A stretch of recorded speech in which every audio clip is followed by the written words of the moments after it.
I think we should look at this research because I just spent weeks deep diving into how luxury brands are rewiring our brains to make us buy their stuff. Now, back in the day, luxury actually meant innovation, things normal people could not touch. Take the 1930s Mercedes, for example. That wasn't just a car, it was an engineering marvel. At the time, it felt like it came from the future. But today, the tech in a regular Honda isn't that different from a Mercedes. So why are we still paying 2, 3, even 4 times more? What have luxury brands done to us that make us feel like we are buying something special? In this video, I'm gonna show you this research. We're gonna find out how they hack our brains through biological drivers, what are the consequences of luxury consumption, and what to actually do instead. I'm Zain, your psychologist, and let's dive in. So, luxury doesn't just start in the store.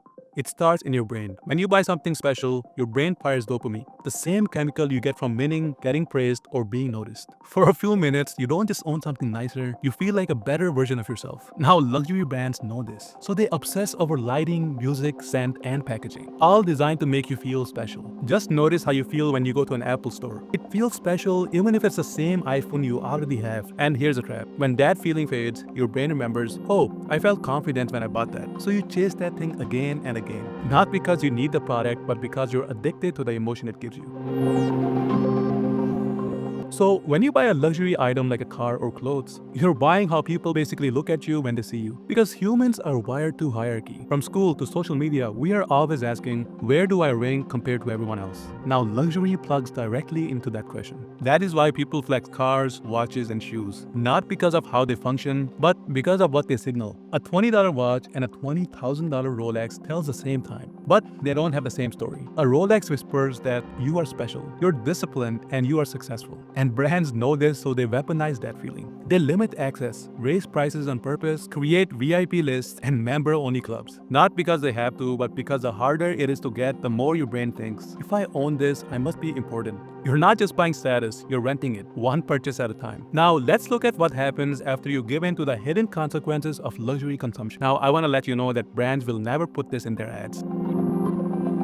Number 1, you basically become a walking billboard. Think about this. If you took away every logo you own, the car badge, the watch, the shoes, would you still feel successful or would something feel missing? Luxury can quietly become a shortcut for self-worth. Instead of building real confidence through skills, discipline, character, and results, you outsource that feeling to brands. It turns into, I feel successful because I look successful. Or I feel confidence because other people see that logo. So you basically become a walking billboard. And the brands basically get free advertising. They get brand exposure, social proof, higher perceived value, and more customers. And you get temporary emotions, a small hit of status, and a quiet pressure to keep up so you don't look like you are slipping. You're not just a customer anymore, you are working for the brand for free. And that is a fragile identity. Because the moment the bag is out of trend, the car isn't new anymore, or the logo doesn't impress the same people, your confidence will drop. You're left needing to buy the new thing again, to feel the same again. Number 2, lifestyle creep and financial stress. Here's what happens when you start buying luxury items. At first, it feels insane. You're excited, you're careful with it. You tell yourself that this is special and I won't do this often. But your brain adapts. What once felt luxurious slowly becomes normal. Now the old car feels basic, the watch doesn't impress you anymore, the brand that once felt exclusive now feels standard.